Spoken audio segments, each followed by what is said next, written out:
Welcome everybody back to the GSMC Chip Shot Football Podcast, brought to you by the GSMC Sports Network. I'm your host, Manny Maradiege, and the 2024-2025 NFL season is officially over now that we know that the ultimate champions, the last team remaining, was the Philadelphia Eagles that culminated all yesterday in a dominating 40-22 victory over the Kansas City Chiefs. Very surprising result considering all the talk that we made and had on this show. But with all that being said, we're going to go over yesterday's game, all of our takeaways from both sides of the game with the Eagles and also the Chiefs side of things as well. But that's not everything. Obviously, there's a lot more news over the weekend with some news on Aaron Rodgers and his future. Same thing with Deebo Samuel and his future. We're going to get to all of it on today's show, so make sure to stick around. And before we get started, a quick reminder to you guys, if you have any questions, comments, or any opinions you'd like to share during the show, please don't hesitate to do so. Your input and insight is always very much appreciated, and we always thrive on whether or not you guys give us that feedback and just a different perspective on whatever we're talking about. So if you want to make your voice heard and you want to get involved with the show, there's an easy way to do that just by using our Super Chat feature. You can use the Super Chat feature just by clicking the $ at the bottom of the chat box to send in your Super Chat. In this way, it guarantees that I can see your message, I'll read it out loud, it'll feature on the show, and that way, get your guys' thoughts, feelings on anything that we're talking about throughout the duration of these live shows. So, again, go ahead, let us know what you're thinking, hit the Super Chat button, and let's keep this show as interactive and as conversational as possible. We always thrive on hearing your guys' insights. We always love the feedback. So go ahead and hit the Super Chat button and just let us know what's on your mind when we're doing these live shows. So with that now out of the way, we can get to the elephant in the room and start talking about the Super Bowl last night, right? First, on the good news for the Eagles, of course, right? We'll start talking about them. And an apology to the Eagles first, because I really thought the Chiefs were going to win this game. I thought that, one of the biggest points I made was that I wasn't sure whether or not the Eagles were going to play mistake-free football all night. I just didn't know if they had that within them, right? I didn't know if they were capable of that. I knew that the Chiefs were going to come in and try and stop Saquon, and I thought that could, distort a couple things. But I underestimated their offensive line, which I think just showed everybody, even though they won't get the praise, right? It'll all go to, the likes of Jalen Hurts, Super Bowl MVP, very much deserved.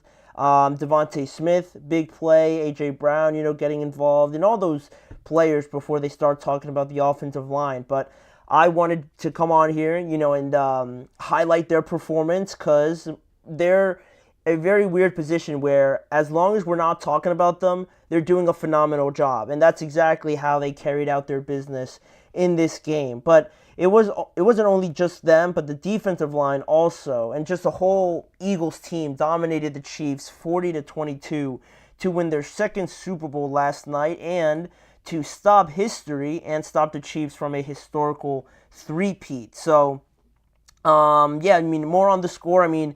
This game, even though I didn't want to admit it, was almost pretty much over at halftime, I would say. I was really not feeling great about it. I was really trying to be optimistic, but really, once the third quarter hit, it was more of the same from the first half. It got to 34-0 until there was 30 seconds left in the third quarter when the Chiefs finally scored. But up until that point, all their offensive drives consisted of 6 punts, 1 turnover on downs, and 2 interceptions leading up to their first score of the game. And all because the Eagles defense really reminded you of some games like Denver getting beat up by the Seattle Seahawks and the Legion of Boom. In 2021, the Chiefs are familiar with this, getting beat up by that Tampa Bay defense and having Patrick Mahomes look a lot like he did last night. And yeah, it was unbelievable because I thought the Chiefs would never find themselves in a position like that. But we saw what happened last night, and their shortcomings at offensive line, I guess, came back to bite them in the worst possible moment. Because Joe Thuney, although he's been playing great at left tackle and was doing a very admirable job to switch over. It might not seem like a lot, but it's pretty different just being out there by yourself. He kind of got exposed a little bit last night. I thought Josh Sweat really gave him the business all night long. Caliendo, who came in to replace Joe Thuney at that left guard spot, really wasn't holding up great against guys like Milton Williams, Jordan Davis. That whole left side was really struggling the entire night. It was insane to watch, and it led to the Chiefs being only 3 of 11 on third down. Patrick Mahomes was only sacked 6 times, which was pretty hard to believe because it felt like he was sacked 10 times, considering how much he was running around and getting beat up. And the 3 turnovers were huge, right? That was one thing that I also said that was a big part of the Eagles' game plan, obviously, right? In the game against the Commanders, the Rams, and the Packers, obviously. So I thought that was all great, but playing against the Chiefs and their experience and their pedigree at being in these big games, I didn't think they were going to give them that many opportunities. But the Eagles created their own opportunities, right? They forced them into detrimental spots where, you had Patrick making some questionable decisions, getting flustered, and their defense really dictated the pace of the game for the Chiefs, right? They were getting into this game as the leading team in 10+ drives all season, this being the Chiefs. So they weren't able to play at that slow, methodical game manager sort of drive, right? The Eagles sped them up, flustered them, rattled them all night long, and you could tell by like halftime a little bit, and in that third quarter, right? Like the body language, the expressions on their faces, they didn't know what hit them. They didn't know what hit them, and they didn't really know what to do about it. So it was very offsetting to see the Chiefs rattled that much. But it's all the more credit to the Eagles for playing a huge game. And it was, I mentioned those 2 turnovers, right? Both of them, the one Patrick one was pretty bad, but the other one, Josh Sweat just picks Thuney up and dumps him into the lap of Patrick, and he creates a turnover. Credit to Zach Bond for getting that interception. Of course it was going to be Zach Bond to get that. The way the season has been going for him and all the plays he's made, right? He's been at the center of everything. So of course he was going to make that catch, but I think that was a perfect example of just the offensive line, like just getting in the way of everything, it felt like, right? You never got anything going for them, and that was a great example of the Eagles defense dominating once again. We mentioned the O-line, and the offense might not get highlighted too much. I think they only scored 3 offensive touchdowns. It might have just been the tush push at the start, the Smitty one, and the A.J. Brown one. And I think that was all of it. They scored 3 touchdowns on offense, and that's kind of been their MO, right? And it was something that people probably didn't think that could be sustainable up until this point. But much like Nick Sirianni has said, much like Jalen Hurts has said all season long, right? That's their style, and they don't really care what other people say about it. It's been working for them, and they proved it in front of everybody watching last night as well. So I found myself thinking at one point, like this game's 34-0, and the Chiefs came into this game executing their game plan, right? The game plan was to stop Saquon, and they did that. Saquon really didn't do that much all game. He was kind of efficient, but they stopped them for the most part, right? And it really didn't do much because they were still up 34 points. So I was thinking, like, could you imagine if Saquon had like a typical 100-yard, 2-touchdown game, what the score would be like right now? It's insane. But the common theme for the Eagles all season long, even really back to the loss of the Buccaneers and how they went into their bye week after that and got everything right. From that point on, they've been about this mindset that we're going to do what we're comfortable with. We're going to play to our strengths, and it doesn't really matter if people think it's entertaining, if it's the way to do it. It works for us. We're going to go through this defense. We're going to run the ball. And again, if people start doubting it, we'll show them here or there, like the Steelers game, like last night, right? And also the Commanders game. If people have some sort of doubts, we're going to sprinkle in some moments like, oh, you might doubt us, but we can have a a great play over the top to A.J. Brown, a great back shoulder throw to A.J. Brown as well, a nice deep ball thrown to Devontae Smith, and just show everybody again, like, just because we don't do it doesn't mean that we can't do it. And I think that was another great example last night. It was an opportunity for them to throw the ball, and apart from that interception Hurts threw, everything was on the money from him. I mean, he had a great pocket, right, that the Chiefs really didn't do much, but to his credit, to this offense's credit, and to highlight Kellen Moore also, who's done a phenomenal job as their offensive coordinator, everything worked out perfectly for the Eagles. And although the last thing I'll say on offense, while it might have been sporadic at times, the run game or maybe it was the passing game, very, very rarely, one thing that never wavered was this defense. And I thought yesterday showed me that although there might be some questions about Hurts, there might be some questions about this run game and how the Chiefs were going to try and stop them at all costs, what never was questioned and what never was sped up or altered at all was the way they played defense. And I thought that was highlighted last night especially. So congratulations to the Eagles, very well deserved. The best team, best playing team all season, best built team all season. Credit to their front office as well. But now that was all the good stuff. That was all the positives from the Eagles side of things. Now we got to talk about the Chiefs a little bit, right? Because they also have a pretty big role in this story. So we're going to go into a quick break, and when we return, talk about the Chiefs, the uncharacteristic turnovers, and the lack of run game in last night's game was pretty confusing. So we're going to discuss it when we return right after this. I feel like I'm losing my mind. Is everybody in the world blind? Please, Lord, give me a sign, a sign. I feel like I'm losing my mind. Is everybody in the world blind? Please, Lord, give me a sign, a sign. I wanna be the greatest. Everybody on the fake shit. I look around and feel like everybody is the fakest. I make this every day and I'm impatient, hoping one day I blow up from the basement. Statement, the top is so vacant. I don't hear shit that I think is amazing. Waiting for my day when I'm playing sold out shows for 1,000 faces. Hey, give me that crown, get in my way and to be put down. It ain't your place, all this my town. If I want that shit, then I'll get it right now. I'm losing it, the noose it fits, some losing shit, a stupid myth. You choose to live or choose to dip, you choose to fight or lose your grip and lose a gift. I feel like I'm losing my mind. Is everybody in the world blind? Please, Lord, give me a sign, a sign. I feel like I'm losing my mind. Is everybody in the world blind?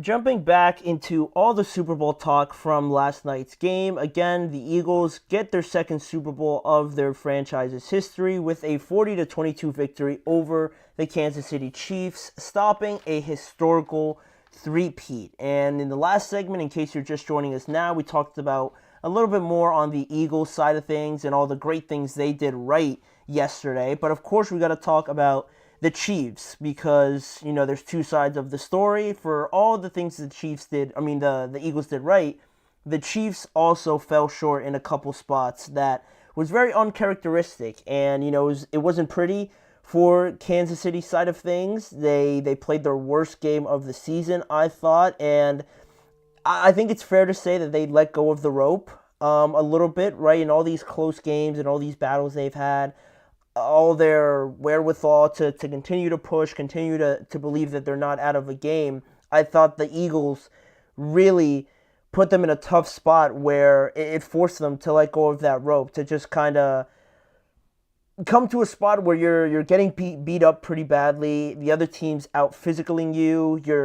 Nothing's really working. You're not really connecting. Pat and Kelsey rarely connected, and the run game, which we're going to get to, was non-existent. It gets to a point where you're just like, man, nothing's working, and I have to go back out there, and these guys are going to go out and just push me around. It's very tiring, very exhausting on a team that's chasing history, that's, going out there, trying their best to be in this game, but again, they're getting outworked, out-muscled, and just getting tossed around a lot in this game. So it's hard to just go back out there and get to a point where you're thinking like, all right, like this is a drive, but you get back out there and you get punched in the mouth, right? So that sort of thing, it's very exhausting. It feels endless, like you're not really going anywhere. So you kind of understand it from that point of things, but yeah, I mean, I didn't think there would ever be a point where the Chiefs would get pushed to this point again, I would say, right? Because you think back to 2021, and I thought that was the only time I'd ever see the Chiefs play like that, especially in a Super Bowl. And I thought also, the culmination of, at that point, playing Tom, the GOAT, probably in that game, that defense, Patrick still being pretty young and stuff like that. I was like, all right, like if they were ever going to have a stinker kind of game, like in the playoffs and stuff like that, this was going to be it. And you take your lesson, you take whatever you learned from that, and you just try to avoid that at all costs the next time you're here. And it looked like they had, but this year, there was some questions at the offensive line, and they all just came pouring out in this game pretty much, right? Because after everything just wasn't working for the Chiefs, you saw a lot of blank stares,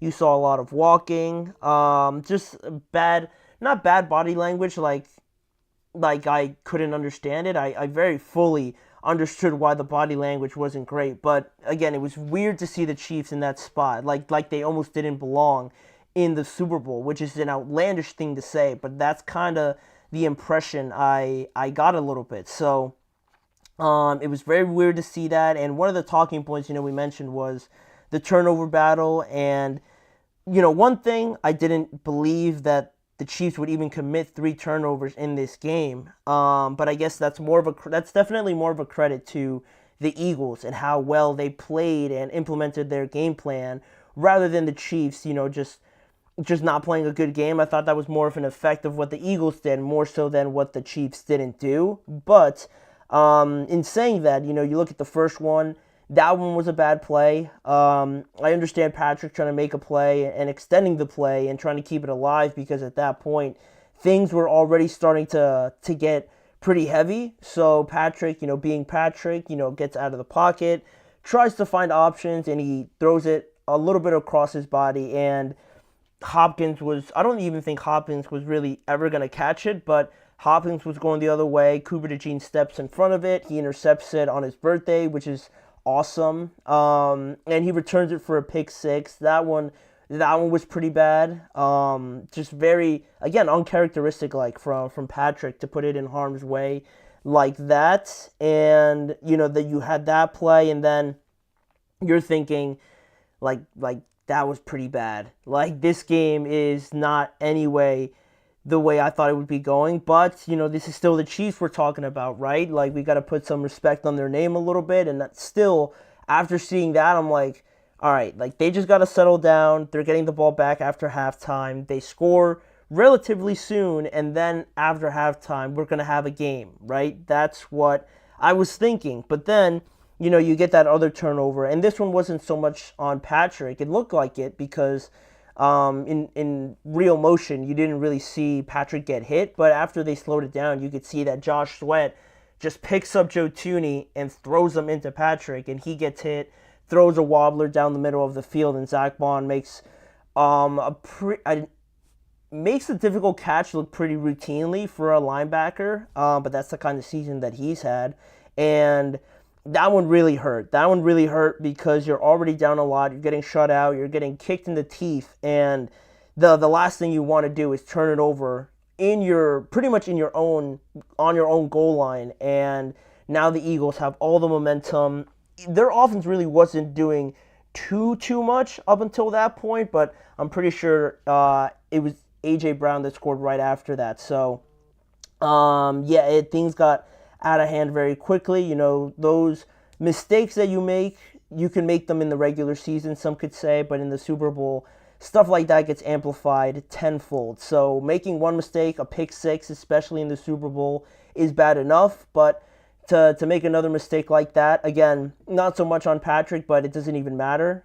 To make another one like that in that spot is something that almost nobody would come back from. So that one was pretty crushing, to be honest. And from that point on, I know the game was out of hand, and I know the Chiefs were trying to get back into the game relatively quickly, but I was surprised to not see more of the run game. And while I was watching the game, one of my buddies pointed out that, Pacheco was in there a lot to start the game. And Pacheco's not any scrub or anything like that, right? He won a Super Bowl with this team, but I thought that Kareem Hunt, was the lead back, at least for this season, right? Like with Pacheco being out, I thought Kareem was at least the guy for this season at least, and then you could look things over later. But I didn't think too much of it, but now looking back on it, I'm like if Kareem Hunt probably would have been in there, maybe you run the ball a little bit more. And I mean, regardless, you could run it with Pacheco, but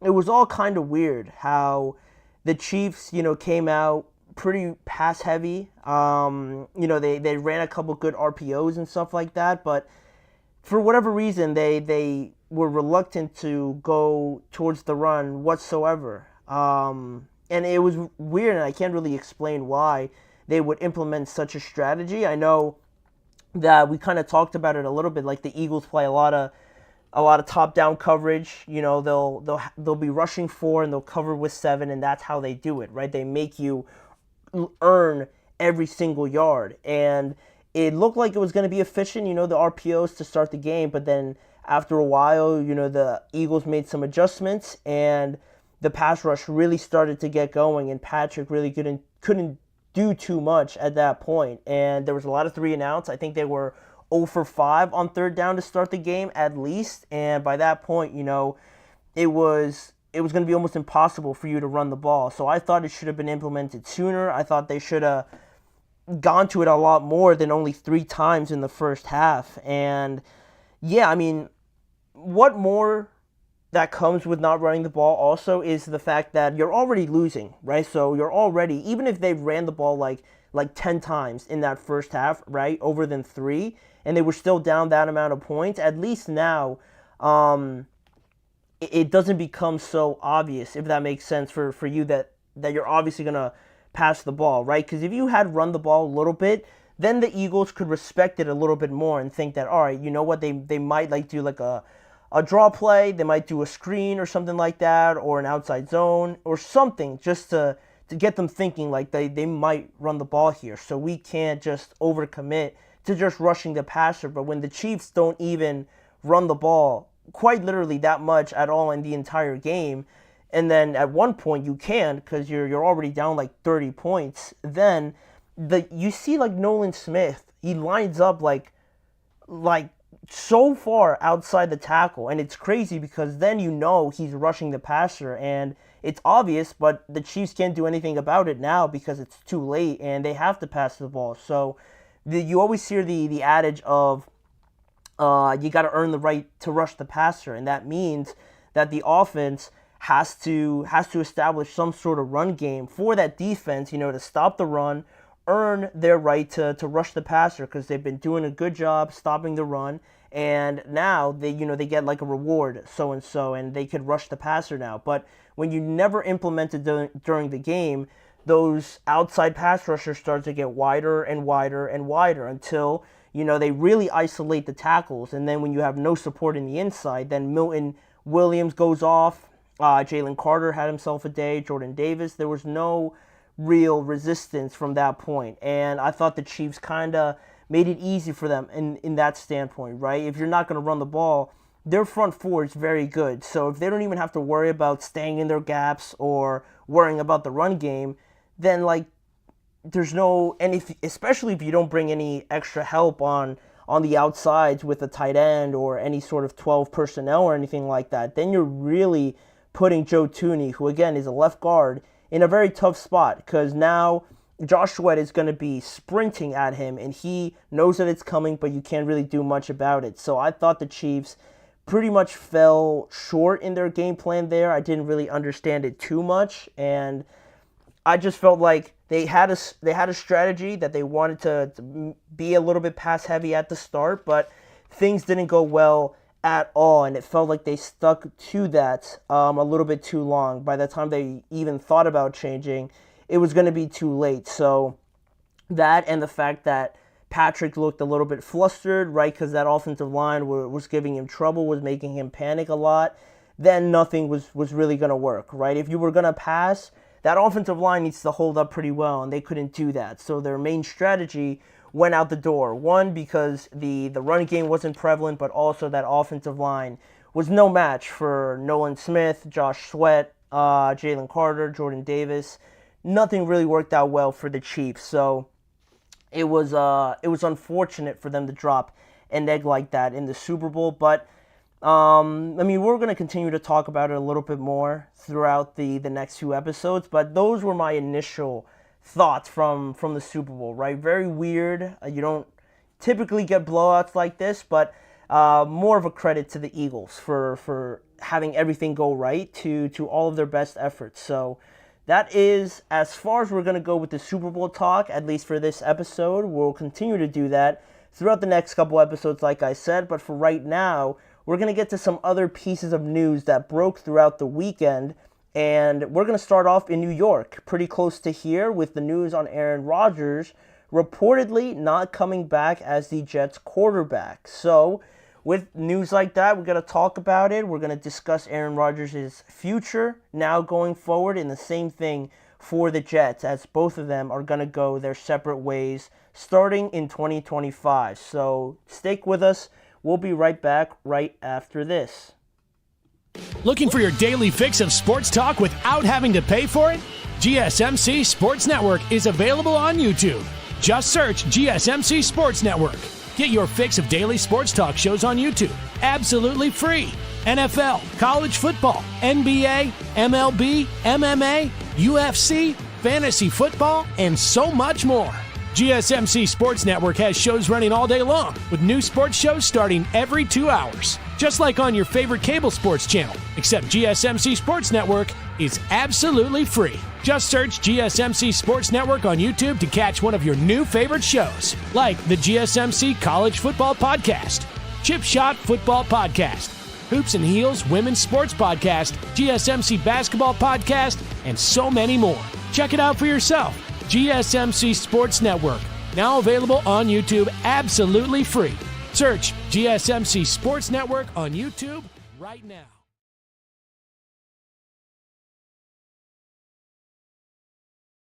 We are back now on the GSMC Chip Shot Football Podcast, and apart from all the Super Bowl news, all the Super Bowl takeaways and stuff like that from this past weekend, there were some pretty big developments in New York, specifically with the New York Jets and this Aaron Rodgers era, this very short era with Aaron Rodgers being the quarterback of the New York Jets, looks to be officially coming to an end after reports this past weekend saying that Aaron Rodgers has been told by the New York Jets that they will be moving on without him. So it looks like the Jets have come to a decision. They spoke with Aaron Rodgers, and that they've decided that it'd be better for them to move on with a new quarterback, it seems like. And this is all coming from mainly Fox Sports' Jay Glazer. Over the weekend, he said that Aaron Rodgers flew back to New Jersey last week to meet with the Jets about his future, but they told him that they will be going elsewhere with their quarterback spot. So, in a scenario where maybe a lot of people thought that Aaron would be the one, telling the Jets, oh, I want to come back, and then it would go from there, right? Like another opportunity to run things back, or Aaron would just tell them, I want to leave, or, I'm thinking about retiring. It was actually the Jets that made the decision and went to Aaron and told him that, you know what, we're not feeling that this is going the right way, and that we're probably just going to go elsewhere. So, yeah, it was a little off-putting, the way that Jay Glazer, reported how things went. But, after 2 years of this experience and how disappointing it was, to say the least, it is now over, it feels like. And Aaron Glenn and this new era with Aaron Glenn and new general manager Darren Muji is going to start with a new cornerstone of the franchise, right, at quarterback. But who that'll be, that's an even bigger question right at this point. So they're going to get a clean slate. They're going to start with a new quarterback, and we're going to go from there, right? With free agency approaching in a little bit over a month, that's going to tell us a lot of where the Jets want to go, because it's a very weird spot to be in. But I mentioned Aaron Glenn and Darren Muji, both new to the organization. Aaron Glenn as the head coach, Darren Muji as the general manager.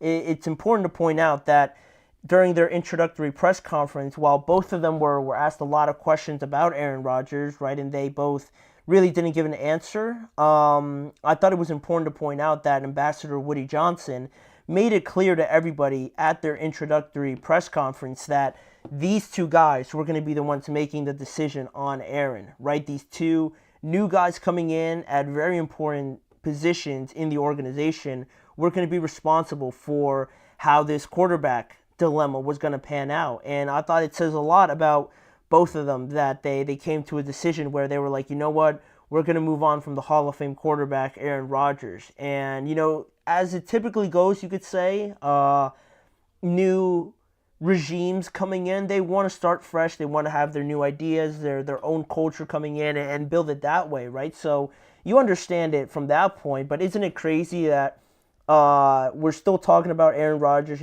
playing in the NFL, and we're to a point now where an organization says, you know what, I'm good. I think I'm going to go elsewhere. Isn't that kind of crazy to think about when you put into context what Aaron Rodgers is and who he is as a quarterback, his legacy, if you will? I thought that was pretty, again, off-putting is the theme of this episode, right? Pretty off-putting to kind of think about. But it's the decision that these two new guys have made, Muji and Glenn.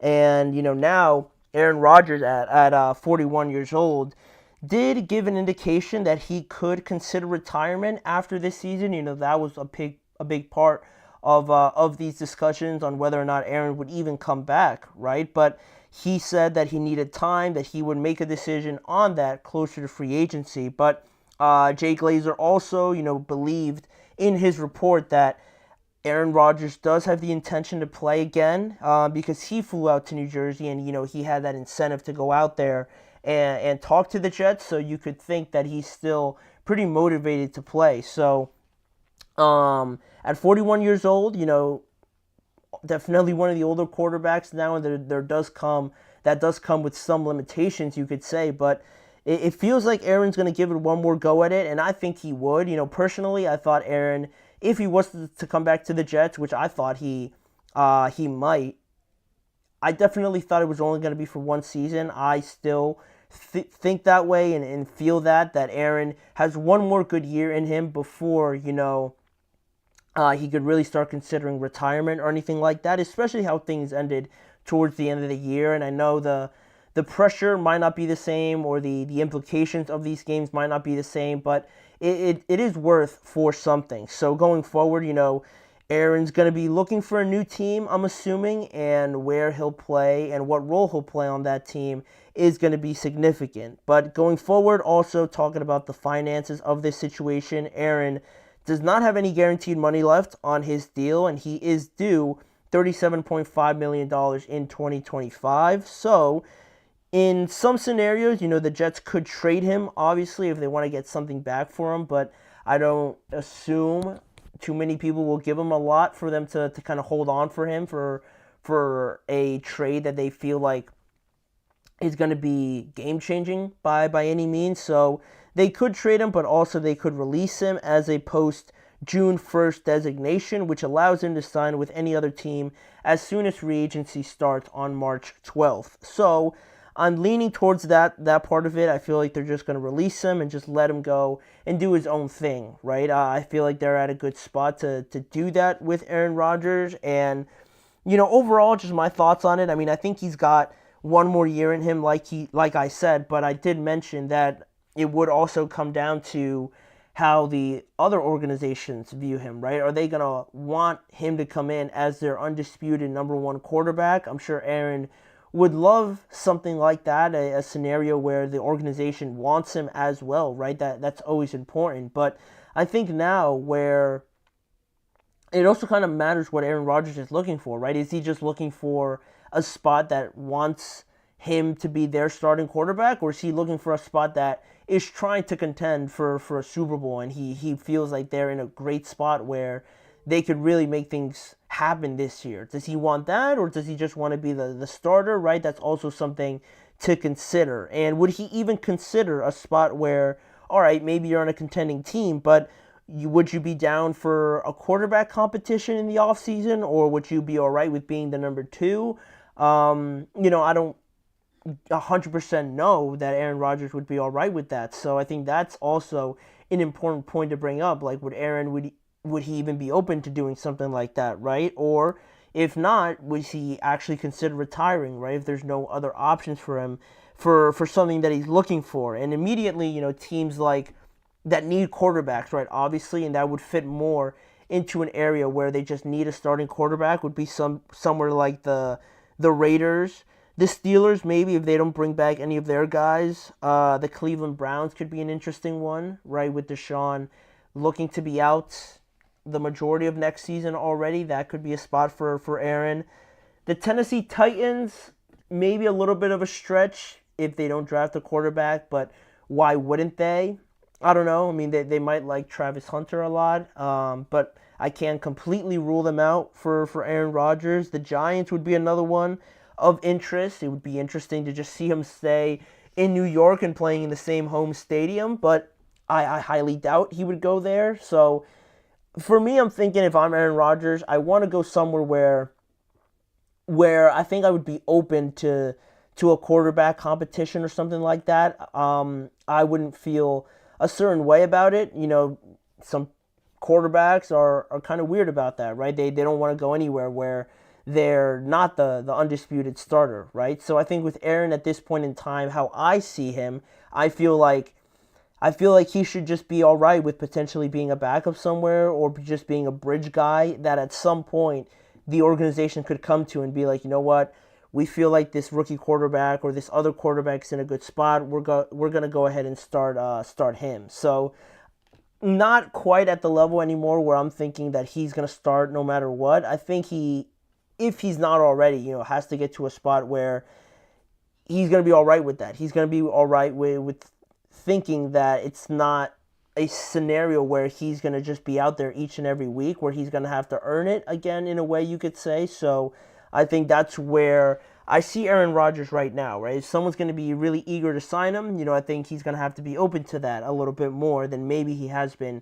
in the past. So that's where things could go for Aaron Rodgers. But now for the Jets, right, you do have some options in free agency.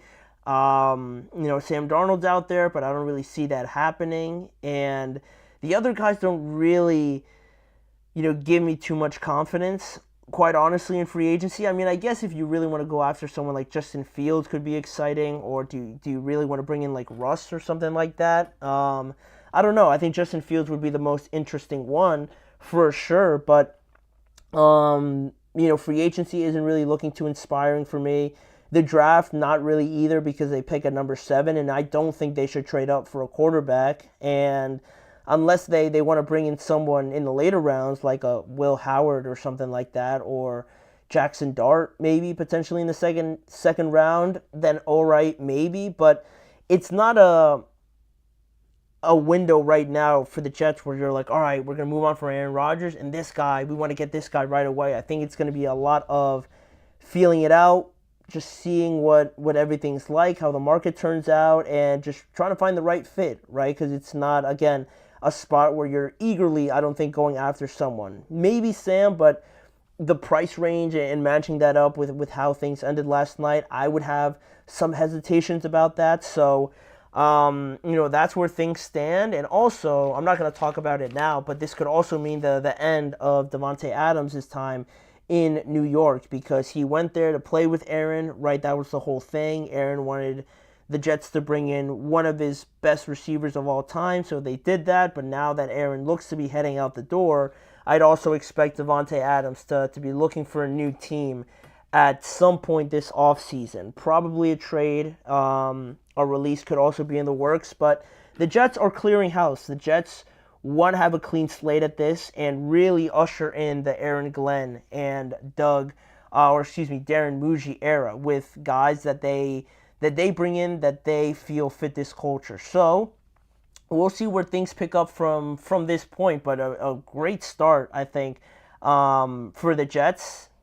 Pretty outgoing, just to kind of slam your hand on the table, slam your fist on the table and say, you know what, I want things to be done this way. And that was something that I wanted to see from this new, organizational pieces coming in. So I'm excited about it, and hopefully it works out. But that's not the only, moving piece this offseason, because we got news also over the weekend that the 49ers and Deebo Samuel are also going to be going their separate ways, adding another very intriguing piece to the wide receiver market in Deebo Samuel. So we'll talk about how all of that came to light and where we stand right now on Deebo, what are his options, and what are the 49ers' options also at wide receiver after this news broke over the weekend. So don't go anywhere.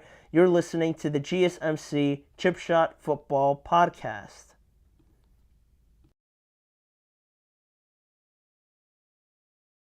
For the best and latest podcasts available anywhere, go to the podcast app on your cell phone and type in GSMC to access free content-rich podcasts on health and wellness, book reviews, sports, entertainment, relationships, social media, movies, technology, finance, and even weird news. Subscribe and download the GSMC Podcast Network's family of shows, available everywhere podcasts are found.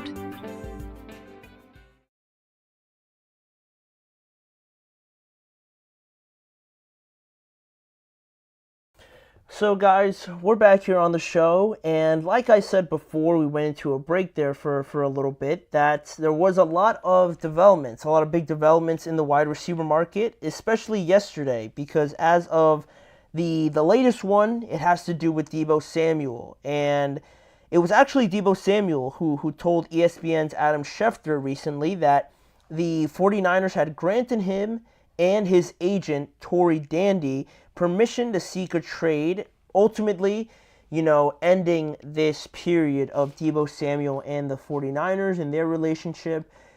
Samuel told Adam Schefter that the 49ers had granted his desire to seek a trade elsewhere and look for a new team in 2025. And it was actually, again, like I kind of just said there, that it was Samuel who asked the 49ers to be traded during the team's exit meetings at the end of their season. And Deebo Samuel explained to Adam Schefter, he said, it was a hard conversation to have with Kyle Shanahan, because of the relationship that we have. But I have to do what's best. I'm more than thankful for the Niners giving me the opportunity of a lifetime, but now I think it's best that we find another team. Pretty straightforward from Deebo Samuel. He let his thoughts be heard. He made it obvious that he wanted a new team, a new opportunity. And I'm not coming on here saying that I knew that he was going to leave or anything like that, but you kind of got the feeling, like a little inkling of Deebo and the 49ers, what's going on there a little bit. That he's not really looking like himself this season. There was all that talk during the offseason, especially where during the draft, during the whole Brandon Ayuk saga, there could be some spots where the 49ers could be open to trading Deebo during the offseason, right? To kind of make room for Brandon on that expiring deal. Could be something that the 49ers would be interested in. And there was all those rumors during the offseason. Obviously, nothing happened. And then during the season, even with Brandon Ayuk going down, it really didn't turn into the Deebo show whatsoever. Unlike it typically did, I guess you could say, back in 2021, where you would expect a version of that to come back, but it never developed into any of that. He actually had one of his worst seasons, I guess you would say, because for his standards, right, in 2021, he was, he played the most games of his career at 16 in 2021, and he led the NFL with 18 yards per reception during that year. He made the Pro Bowl, and, that was the pinnacle of Debo, right? And the additions that he can have on the running game was also special, but he finished this year with 51 receptions for 670 yards.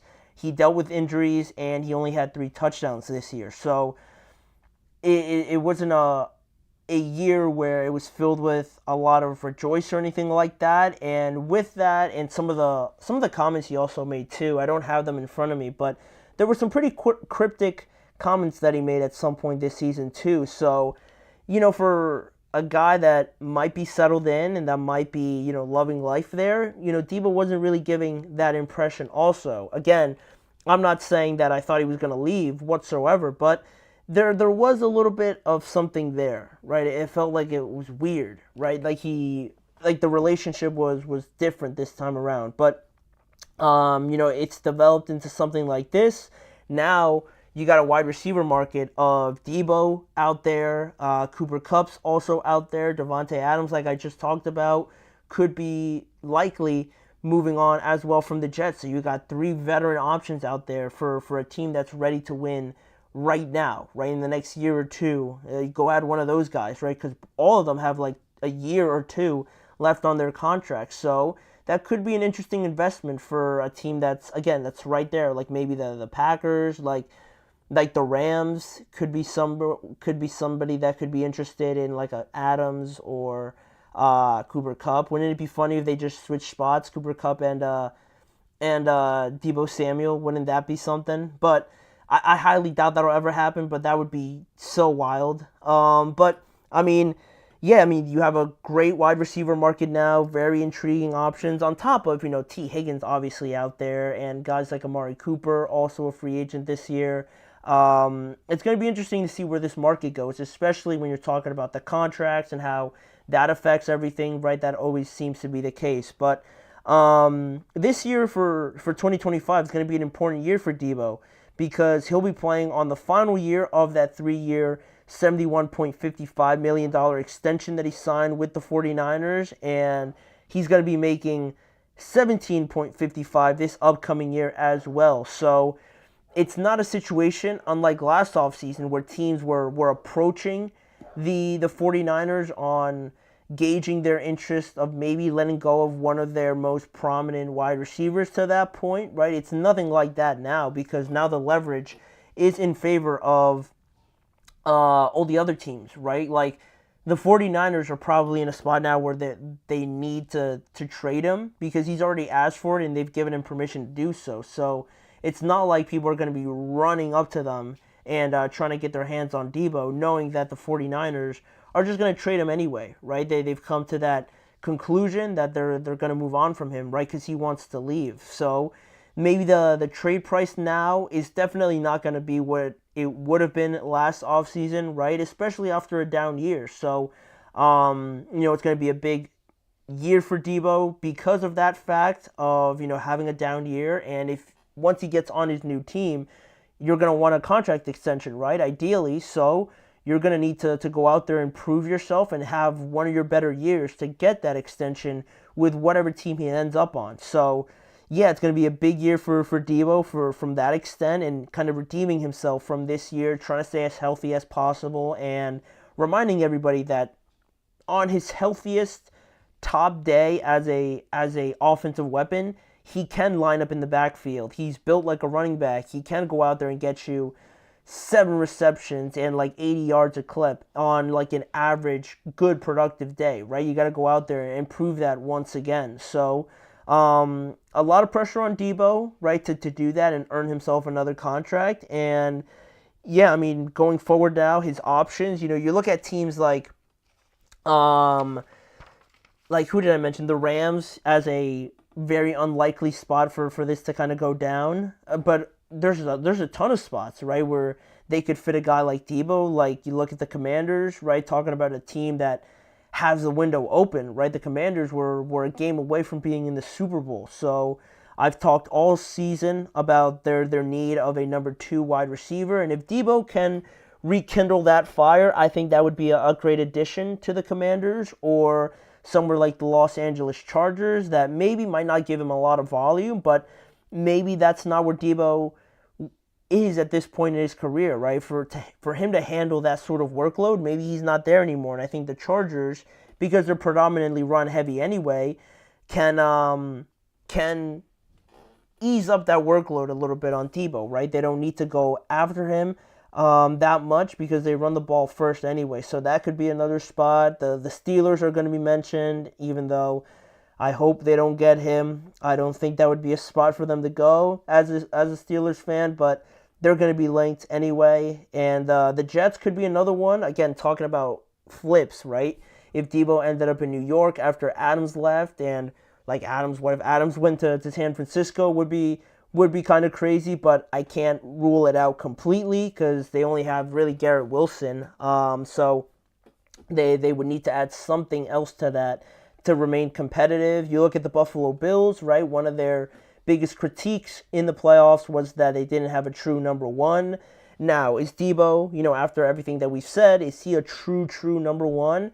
That's more on the debatable side than the guaranteed side of things. So I don't know. That could be a risky signing, but on his best day, again, the Bills could very much use him. Then I think of a spot like the Dallas Cowboys would be interesting because they also need somebody to go out there and help out CeeDee Lamb and help out Dak Prescott a lot. So that could be something of interest.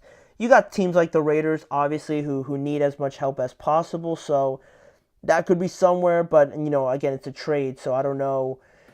I'm assuming the 49ers are going to try and do good by Deebo, so I don't know if they're just going to send them to Las Vegas. Then you also have the Denver Broncos, right? Because they also they're in a very similar spot, like I feel like a lot of teams are in the NFL, where you got one guy, right, that's uber talented, that's off the charts, your number one receiver, but then the supporting cast needs a little bit of help, and I think Denver definitely fits that. They got some nice young pieces like Franklin, like Marvin Mims, those guys on offense, but adding a guy like Deebo to a guy like Courtland Sutton could be very exciting for a second-year quarterback to be in Bo Nix. So now the 49ers, from their side of things, are going to be rolling with Juwan Jennings, it looks like. Brandon Ayuk, coming off of an ACL injury, is a little bit risky. Ricky Pearsall also heading into his second season after a more than tumultuous first season, right, with everything that happened. It's a receiving group that I like. I think it fits the 49ers, but I'd also expect them to explore some options in the free agent market or throughout the draft potentially to add a little bit more depth there. Because I like that group, again, but I feel like it might be missing a little bit of something. Like, Brandon could be the number one, like, that's fine, but he's coming off of a pretty bad injury. So I don't know if you're going to right away just give him all the workload again, right? Because I'd be a little bit weary of that knee injury. So that's where things stand right now. A lot of developing news, a lot of fresh news coming from Super Bowl weekend, as I guess things typically do. But those will be two scenarios where we're going to monitor all off season, I'm sure. So with that being said, we do have one more segment to get to, continuing our series of looking at the off season and where teams can improve. We got the Washington Commanders on today's episode, so we're going to be looking at a couple spots where I think they need to upgrade to have another fantastic season in 2025. So don't go anywhere. We'll be right back after this.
Thank you guys for joining me back here for the last segment of today's show. Just continuing our running theme, our running segment of looking at teams, each team in the NFL we're going to go throughout this offseason and start looking at spots where I think they need to upgrade heading into 2025.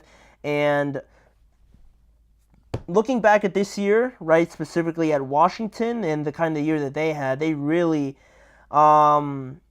got a revel at how far they truly got. And I don't think it's really set in for a ton of people that, like, they made it to, like, I can't even say it. Like, they made it to the NFC Championship game with a rookie quarterback, with a roster of one-year guys on one-year deals, and, like, they ended up one game away from being in the Super Bowl, playing for everything in just their first year under a relatively new ownership group, new general manager, new head coach, a bunch of new guys on this roster, and they made it all work together. They found a common ground, and they got to be one of the best 4 teams in the NFL, which is an insane thing to think about, and I don't think it's really set in for a lot of people. But now, that's obviously in the past, right? We're talking about reveling in it, but looking forward, right? You got this, you're playing with fire now. You managed to capture lightning in a bottle, so how do you take advantage of it, right? Now going forward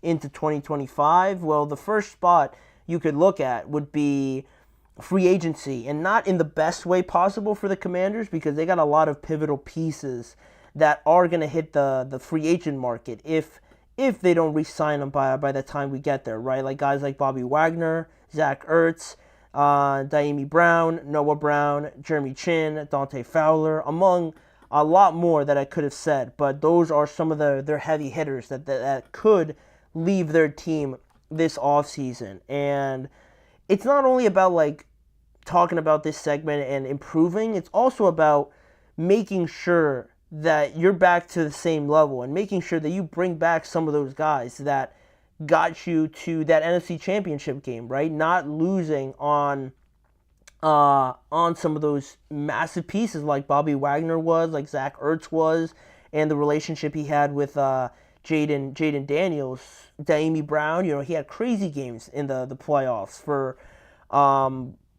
whatever reason, right? It's not a guy that you probably expected that out of, but he, I think, has earned the right to stay on this team. Noah Brown dealt with some injuries, but I thought he was doing well. Jeremy Chin also. All those guys that I mentioned should be returning to the Commanders, hopefully for their sake. But, with a lot of free agents, the Commanders are fortunate to have the 3rd most cap space in the NFL. They're at $78 million, so they should have a lot of leeway to bring back some of the guys that they feel also should be back. But in terms of getting back to the same level, also improving now, I identified the 3 spots where I think they need the most help, those being wide receiver, obviously, that's my number 1. Defensive line, just improving on both run game, run defense, and their pass rush, I think, is huge, and their secondary. Those spots, I think they definitely need to improve. And we're going to start off with number 1 with the wide receiver spot. Obviously, I've been talking about it all year. I had my reservations about the Commanders because I thought this would be such a huge hole that I didn't think they were going to get too far, but they proved me wrong. Obviously, Jaden Daniels proved to be the player that everybody thought he could be, but also a lot better than a lot of people expected him to. So, Terry was awesome this year. He had a career year.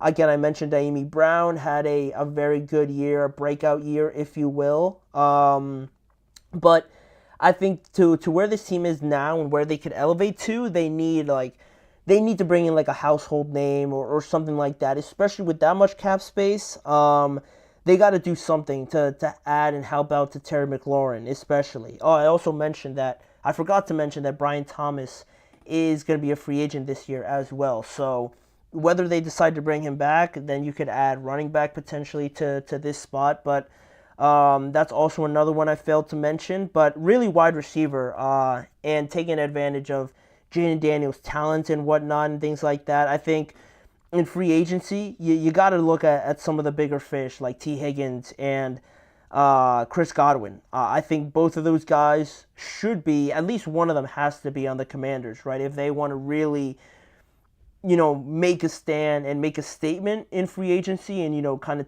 let everybody else know that, like, this past season was great and, we accomplished a lot, but we're just not just going to go away now. Like, we're going to really try and cement this as a routine thing for us to be in the playoffs. So I would love for them to get T. Higgins. I think that would be an amazing partnership with him, Terry, and Jaden Daniels. I think that would be great for him.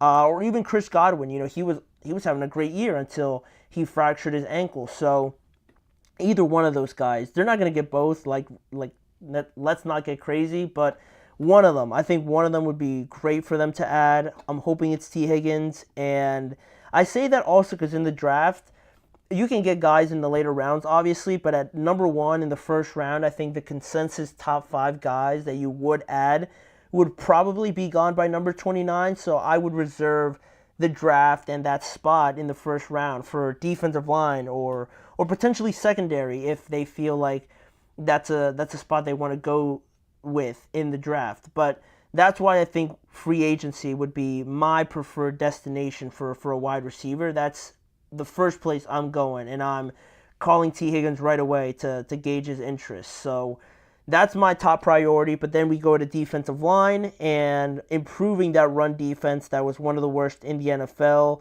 and even that pass rush a little bit, because I like Cleveland Farrell, I like Dante Fowler, I like the guys in the middle, Deron Payne and Jonathan Allen. Those guys are awesome, but you need a little bit more, right? I think the Eagles game showed us that a lot in how they rushed it in for seven rushing touchdowns. So you're going to need to improve this front a lot. And I would like to bring back, guys like Fowler and Cleveland Farrell, but again, it's about getting better. So if you're going to bring guys like that back in, you still got to add a lot of pieces to this defensive line. And I think just going off of yesterday and looking at 2 guys that are going to be free agents, Josh Sweat and Milton Williams, they showed yesterday what kind of championship level of play they could bring. Josh Sweat was everywhere. Milton Williams was a menace in that middle of that Eagles defensive line, and both of them are going to be free agents. So not only are you going to get tremendously better if you target guys like that, but also you're going to be making the Eagles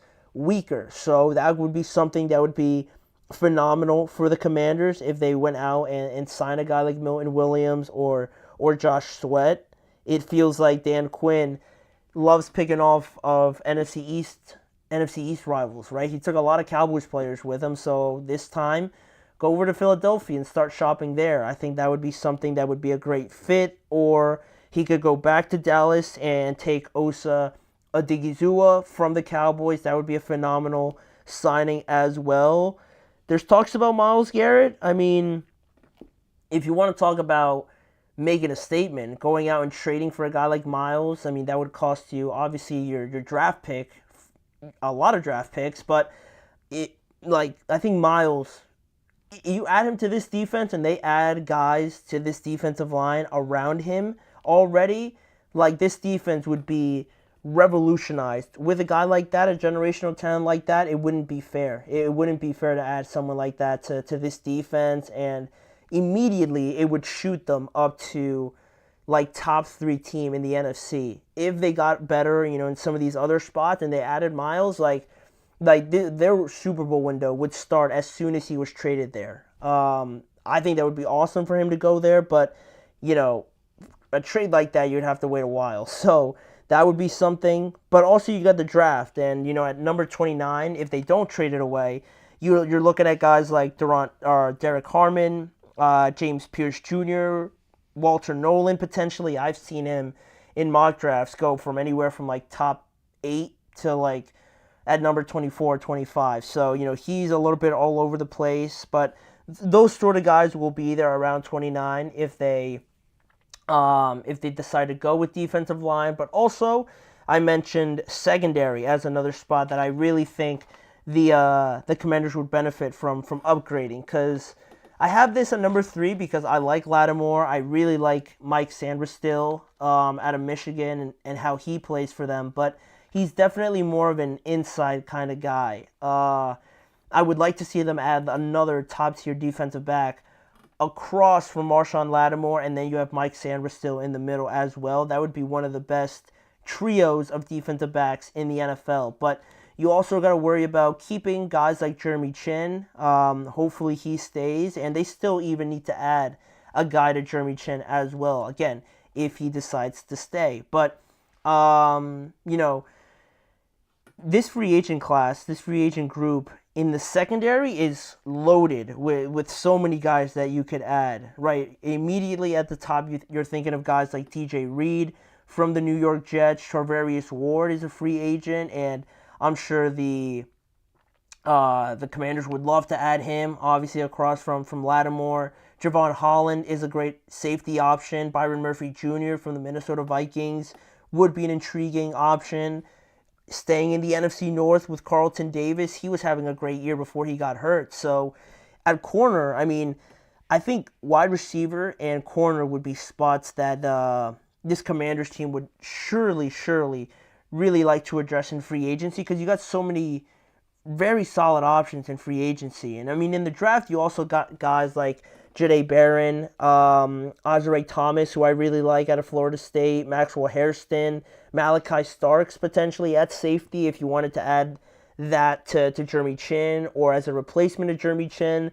They got a ton of options. They got a ton of options and a lot of cap space. So the Commanders have really planned this out perfectly to where, they hit it out of the park with Jaden, right? It even exceeded their expectations. So they built it out so perfectly that this has really worked out so quickly that now you're heading into a very exciting time where if you add the right pieces to this very exciting project that you have already, you could be cooking with something legitimately next season already.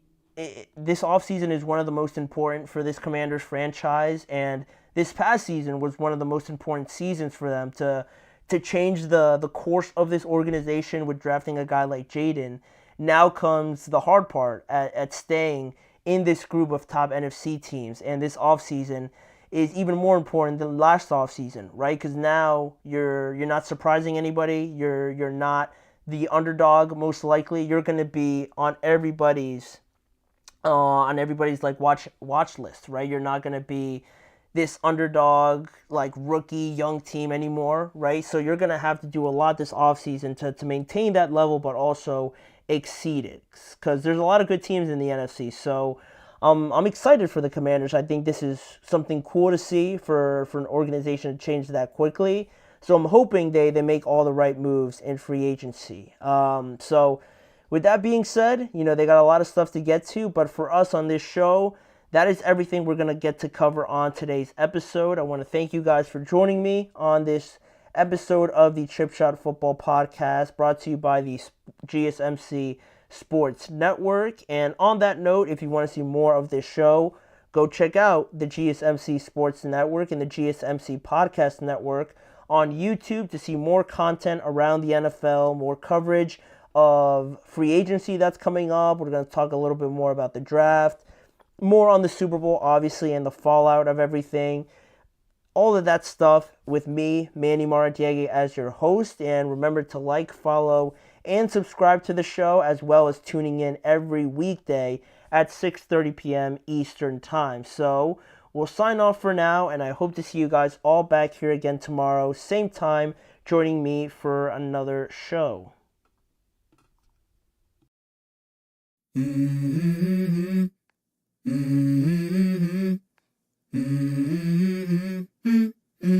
Let's go. I wake up to a little bit of drool on my pillow, feel like it's gonna be a bad day. Yeah, I'm tired of